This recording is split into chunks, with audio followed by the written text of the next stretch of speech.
Ang Tiboli Farm Growers Multipurpose Cooperative isa ka kooperatiba dari sa Purok Sampaguita, Barangay Edwards, Tiboli, South Cotabato.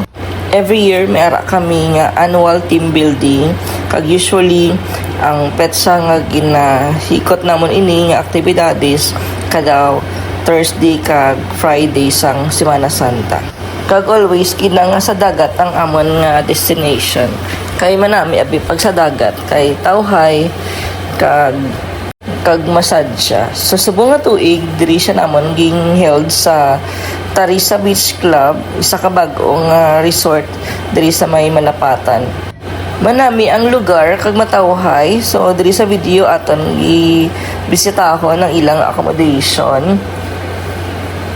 Duwa ka story ang ilang accommodation, tapos sa second floor may ara pag ini attic nga kung sa din pwede ka katulog sa dalom kag nang sa babaw nang daw ila balang nang daw duyan balang naging string nami siya lang tawon. Tapos sa dalom may ara man sang table kag mga bench nga pwede ka makakaon, or kung may ara ka mga activities nga pwede ninyo nga maging venue. Then makita naton diri ang iyang tawag sila ang kabuuan sa accommodation. Manami siya. Pagari lang kung gabi medyo malamok, so dala ka lang gid sang habol para nami mga tulog. Bisitahon naman natin ang ilang entrada kang ilang reception. So nami sa ilang reception no mera man sang second floor. Tapos iyang natin sa kaon kung anong ara sa babaw kung anong makita. So sa babaw may ara sang mga lamesa kag chairs nga kung saan pwede ka mo katambay. Tapos naton ta kung anong makita nga view sa babaw. Diri makita mo ang ilang swimming pool. Actually ang tubig is maalabaab or mainit, nami siya paliguan.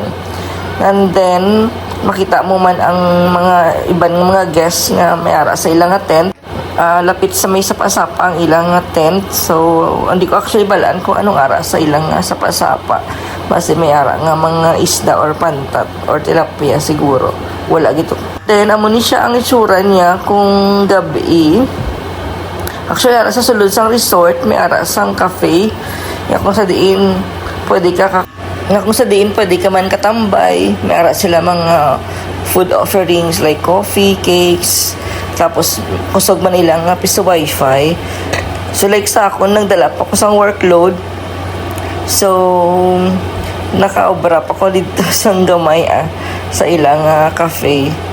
Kag ang ilang palibot kung gabi matawhay gid. So nami siyang time kung may ara ka mga activities sa imong group, sa imong friends, or mag-inom-inom lang o mag-istorya manami ka-conducive sa iyang venue.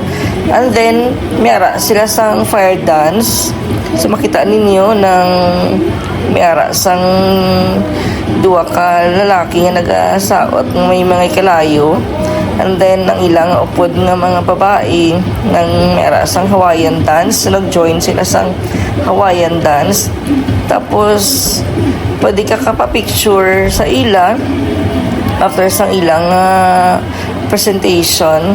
So nag-enjoy gid kami kay dadala photoshoot.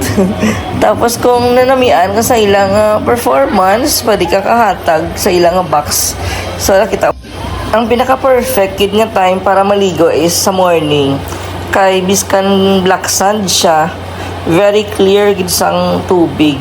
As in makita mo gid ang imong tiil nga ara sa dalom sang tubig. Kag asinaw kag kanami kag kalimpyo. So pwede ka gid ka shot kalingaw-lingaw o pwede sa imong mga office mates kag friends. O kita mo sa kasad siya gid sa amon, damo lang kami na istoryahan. So ari ang ilagaling nga swimming pool kay nagpaligo pan kami after sa amon nga lingaw-lingaw. So